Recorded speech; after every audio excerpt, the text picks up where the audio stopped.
วัสดีจ้ามาเก็บทานกันเดี๋ยวจ้าเมจ้าไม่ได้มาหาอยู่หากินจ้ามาเอาทานไปนึ่งข้าวน้ำกันเลยจ้านี่แหละจ้าว่าหลายจ้ามาจ้ามาเก็บซอยในเด้อถุงมือก็น้ำมือสีดำป๊อกกี้ตัวทุกอันทุนว่ะนั่นบอกป๊อกกี้เก็บซะอีหยังนี่ป๊อกกี้2 อันทันบ่ใส่กระสอบนั่นเลยใส่กระสอบตอนนั้น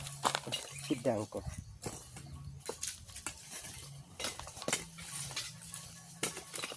ปูนเข่าบดได้นี่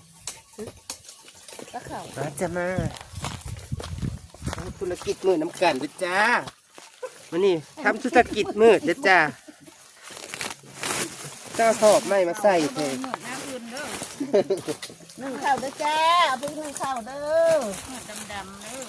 เนี่ยงามๆนี่เด้อจ้าทานมึงเนี่ยทานงาม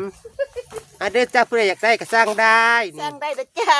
งามเป็นแท่งเป็นแท่งอยู่นี่อยากได้คือบ้านบ้านเราเนี่ยขาดเหตุอยากได้กับมาเกเอาไม่ได้รับส่งเด้อจ้าบ่มีโน้ตไม่เด็กบ่ทั้งแบบเอาก้อนน้อยลงก้อนมันจังบ่พอจะมุดจับแล้วก็โบเอาก้อนน้อยลงก้อน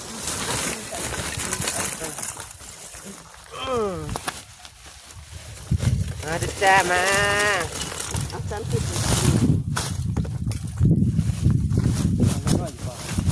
ตัวแตกใส่บ่อเขาตุ้มกระดาษใหญ่บ่อตุ้มตุ้มตุ้มเตะ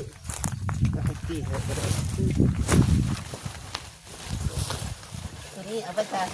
ส่เป็นก้าโคนอยู่ดีบ่อโอนตัวตีพ่อแตกมันไม่เจ็บตีหน้าตีหลังเอายาเลยมันเอาใส่ที่เฮาดอกทานจะทานเอาทานจ้า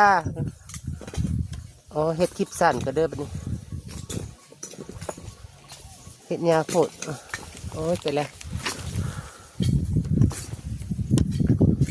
เอาใส่ถุงมือกดก็บ่ได้ทีนี้